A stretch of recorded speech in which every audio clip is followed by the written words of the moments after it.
So, super cool ka ng B&B, super ganda ng cafe, you wanna work anywhere, pero ang dami mong gadgets na sinasaksak, kailangan mo ng maraming power socket, especially if you're hanging out with a group na lahat kayo tech people or working from anywhere or content creators.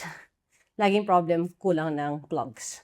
This fixes that. This is the Orico Power Strip and iba-iba yung kayang iteration if mas kailangan nyo ng mas maraming plugs, pwede, or if mas kailangan mo ng USB-C or USB-A, meron din. But I'll show you what I have right now. On top, you have 2 plugs already.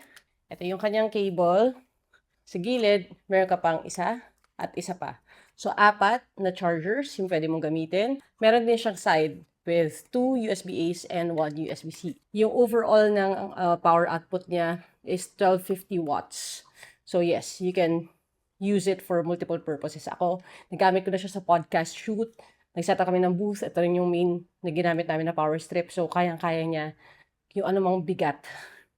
Hindi na damdamin mo, pero yung bigat ng brick load ng inyong mga gadgets. This travel power strip will definitely secure your position as the coolest tech person in your tropa or barkada and secure your position kasi sa cafes, kahit isang plug lang yung allotted sa'yo. Yeah. Orico Power Strip, check out nyo na lang. Nandiyan yung link sa baba.